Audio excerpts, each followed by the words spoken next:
So here's the $64,000 question. If you want to be a Gnostic, right? Like, let's pick the most well-known version of Gnosticism. We know they used some canonical scriptures, right? In the New Testament, right? We know this, and we know they used Paul.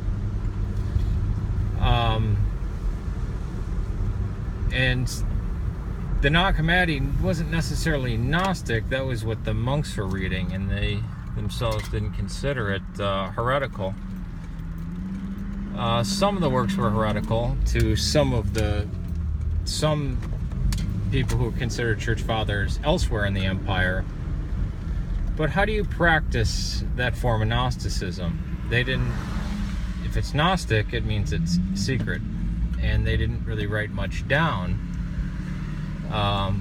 The ones that wrote stuff down about them were their enemies, right? Like the Capocratians, right? The one that we can trust is probably Irenaeus, because he talked about Gospel of Judas, and people said, oh, that's a lie, there's no such thing as the Gospel of Judas. And then, of course, 10 years ago, they dig it up.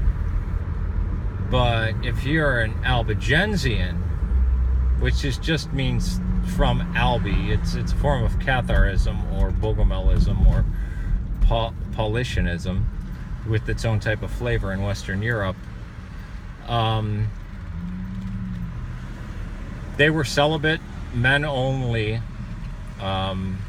group that despised the natural world, the demiurge, anything that's created they thought was created by the evil god, and they were against sex and sexual attraction. And once you got past sexual attraction, you could become one of the perfecti and then commit suicide by starving yourself to death. That was their only sacrament. So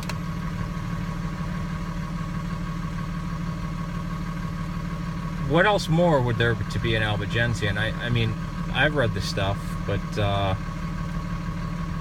unless you're talking about some secret society that started less than 100 years ago, or somebody channeled one of the people at Mount Segura, which then is just making stuff up. I mean, it's like channeling Count Saint Germain or channeling somebody from Atlantis. It's just being made up. Yeah, so how could you practice that religion, especially on your own, since a lot of these things need to be passed down from the knower to the novice, and that chain has been broken for at least 500 years. Now, academically, you can know about it, as I do, but I find it strange when people are skeptical. Well, if you don't agree with the Albigensians / Paulicians / Bogomels, then why should I trust you?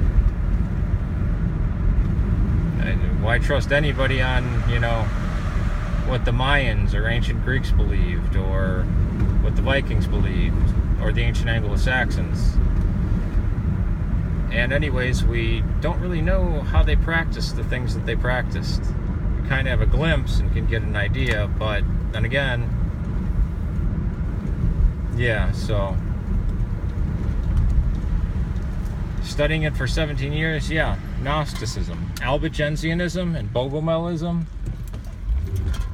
were the last actual Gnostic groups that actually,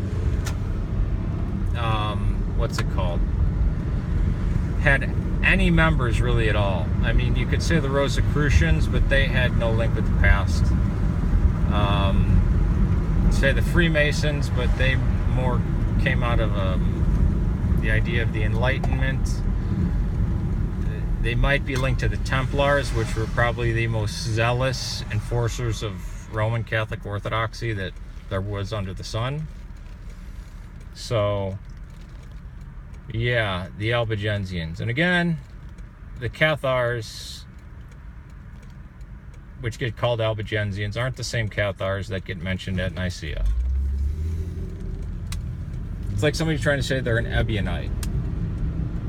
we kind of just have the name or the title, and then no description of their practices and just kind of what they read. And it basically was a bastardized version of the Gospel of Matthew, and that was it. And they followed kosher law.